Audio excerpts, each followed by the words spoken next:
Hi guys, welcome back to my channel. So ఈరోజు ఒక interesting రెసిపీతో అయితే మేము ముందుకు వచ్చేసాను. ఇది వచ్చేసి ఏంటి అంటే జామ్ అనమాట. మనం డైలీ కిసాన్ జామ్ అవన్నీ చూస్తాం. ఇప్పుడు ఈ జామ్ని ఇంట్లోనే ఎలా రెడీ చేసుకోవాలనేది అయితే చూపించేస్తున్నాను. బ్రెడ్ రెసిపీ అయితే నేను నెక్స్ట్ టైం పోస్ట్ చేస్తాను. మీకు కావాలంటే కామెంట్ సెక్షన్ అడగండి. అండ్ లేట్ చేయకుండా ప్రాసెస్లోకి అయితే వెళ్ళిపోదాం. ఇప్పుడు ఇందులోకి ఒక బనానా, యాపిల్, గోవా అంటే మీ దగ్గర ఏం ఫ్రూట్స్ ఉంటే అవి తీసుకోండి. అంటే కొంచెం పండినా సరే ఎక్కువ ఫ్రూట్స్ ఉన్నప్పుడు ఇవి చేసుకోవాలన్నమాట. సో కొంచెం పులుపు ఉన్న ఫ్రూట్స్ అండ్ అట్లే బ్లాక్ గ్రేప్స్ అయితే కంపల్సరీ కావాలి. నా వాయిస్ అయితే కొంచెం పోయింది, ఇగ్నోర్ చేయండి. సో ఇది వచ్చేసి ఆరెంజెస్ అండ్ అట్లే బ్లాక్ గ్రేప్స్ అనమాట. సో మీకు వీడియోలో చూపించిన అన్ని ఫ్రూట్స్తో పాటు మీకు ఏ ఫ్రూట్స్ ఉంటే ఆ ఫ్రూట్స్ తీసుకోండి. తీసుకున్న తర్వాత గ్రేప్స్ని కొంచెం క్రష్ చేసి కుక్కర్ పెట్టి ఒక 2 విజిల్స్ వచ్చిన తర్వాత ఇట్లా అందులో ఉన్న గింజలన్నీ వచ్చేలాగా ఇట్లా చేసుకున్న తర్వాత కొంచెం మిక్సీ పట్టేసేయండి. నెక్స్ట్ గ్రేప్స్ పక్కన పెట్టేసుకొని రిమైనింగ్ ఫ్రూట్స్ అన్నీ కూడా ఒక కుక్కర్లో వేసేసి ఒక 4 విజిల్స్ వచ్చేదాకా స్టవ్ మీద పెట్టండి. 4 విజిల్స్ వచ్చిన తర్వాత చూడండి ఇట్లా ఉంటుంది మనకి.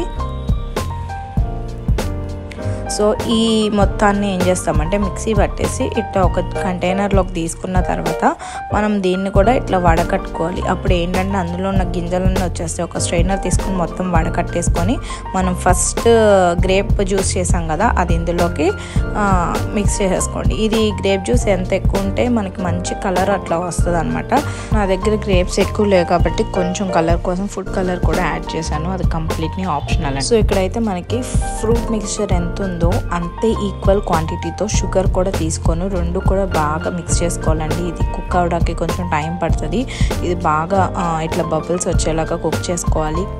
ఇట్లా బాగా బబుల్స్ వచ్చిన తర్వాత మనం ఇట్లా గరిటెతో ఇట్లా తీస్తే ఇట్లా అంటుకుంటూ కిందకు పడుతుంది. అట్లా వచ్చినప్పుడు కంప్లీట్ అయిపోయినట్టు అండి. అయిపోయేటప్పుడు స్టవ్ దింపేటప్పుడు స్టవ్ ఆఫ్ చేసినప్పుడు కొంచెం లైట్గా ఫుడ్ కలర్ అయితే యాడ్ చేసుకున్నాను. అండ్ అట్లే వెనిల్లా ఎసెన్స్ కూడా యాడ్ చేసుకున్న టేస్ట్ బాగుంటుందని. సో ఇది కంప్లీట్లీ ఆప్షనల్ అండి. వీడియోలో చూపించే కన్సిస్టెన్సీ వచ్చే వరకు మనం కుక్ చేసుకొని స్టవ్ ఆఫ్ చేసుకుంటే సరిపోతుందండి. ఎంతో ఎమ్మీగా ఈజీగా బయట దొరికే జామ్ లాగానే మనం ఇంట్లోనే హెల్తీగా మన ఇంట్లో ఉన్న ఫ్రూట్స్తోనే చేసేసుకోవచ్చు. సో దీన్ని బ్రెడ్తో కానీ ఇంకా చపాతీతో కానీ దేంతో తిన్నా కూడా చాలా బాగుంటుందండి టేస్ట్. సో బ్రెడ్ వీడియో కూడా మీకు కావాలి అంటే నాకు కామెంట్ సెక్షన్లో చెప్పండి. ఖచ్చితంగా నెక్స్ట్ వీడియోలో అయితే పోస్ట్ చేస్తాను.